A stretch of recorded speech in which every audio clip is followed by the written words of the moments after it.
Oh my gosh, this is hard work. Yeah, this is a pretty fast little section actually to be on the horse for the first time. A group floats on a river raft. My name is Dr. Mike Lang. As a whitewater river guide, I use river trips to help people reflect, refocus, and rebuild their lives after a difficult healthcare experience. Juliana's 18-year-old daughter has Rhett Syndrome and is in the process of transitioning to the adult healthcare system. So together with Dr. Lisa Bélanger, a behavior change expert, we are taking Juliana down the Kootenay River so that we can reflect on what matters to her and where she would like to go from here. This is Caregivers in the Wild. Caregivers in the Wild, the nature of reflection. A river in the mountains. I've got lots of great memories with my family actually on this river, so excited to make a few more. Awesome, okay, Here we go. I'll untie us. Let's go all back. All back. Come on, Lisa. There we go. Lisa, put your hand on the T-grip. Yep. Yeah, there we go. Nice. Nice. And we're off. Woohoo! Woo! Rowing down the river.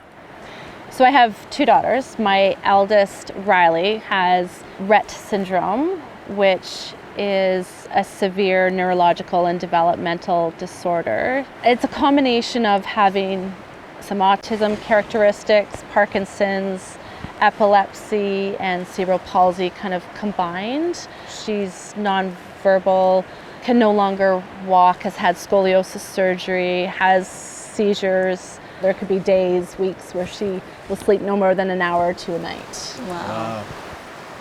I was always career oriented. I even told my husband, when we get married, career is really important to me. But it's just, I felt that I had to let that part of me go.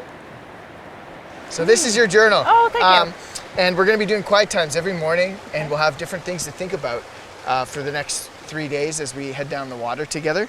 And the first one here is roles and ambitions. You know, think of 3 roles that you play in life, and then summarize your ambitions. What do you want for each of those roles? Juliana journals. So self-reflection is really important because you want to slow down and evaluate the decisions you're making, Right. and make sure that the behaviors or habits are going in the direction you want to go. Yeah. Very cool.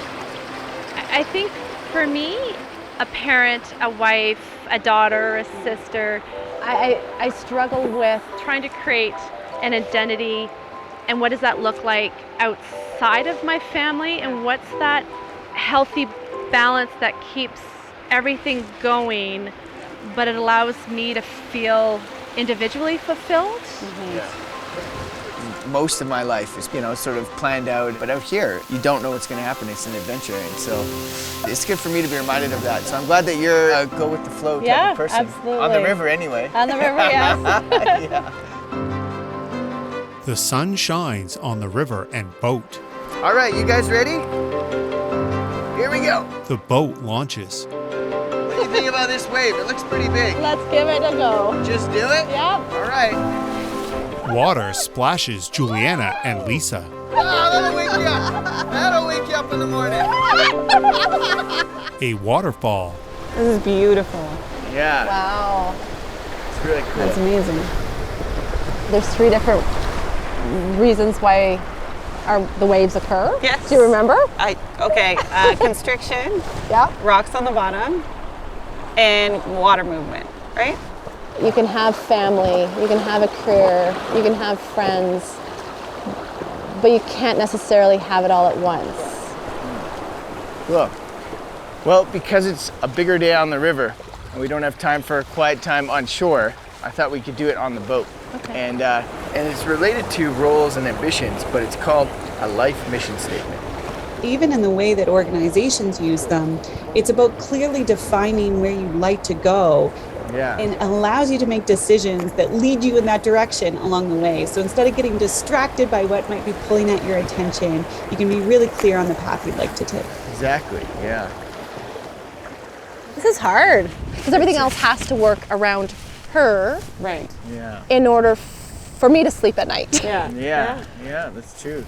But could it look different with her not being at the center, but still take care of her needs Yes. Yeah. Yeah.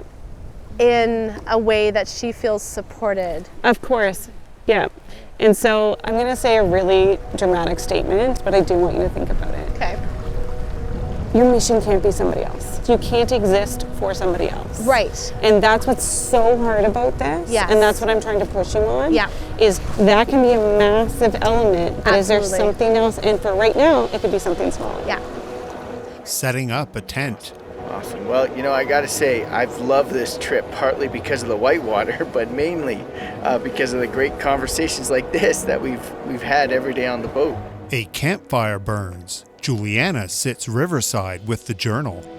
If I had two typical children, I would need to do all the stereotypical traditional things. And so if I reframe this as, yes, it's not the life that I envisioned, but what am I going to do with it? I know not everyone has the opportunity to have this experience, but I think there are ways to implement strategies where I can feel at the end of next year that I'm at peace. And not look back and just instead keep on looking forward. Stopping and reflecting on what have I learned? How have I changed? What is different in my life now? I think that's got to be one way to add a bit of meaning to a very difficult long-term experience that you're going to have for the rest of your life. Yeah. They continue down the river. Created by Mike Lang, produced by Mike Lang Stories and Roadwest Pictures, produced with the participation of TELUS Fund.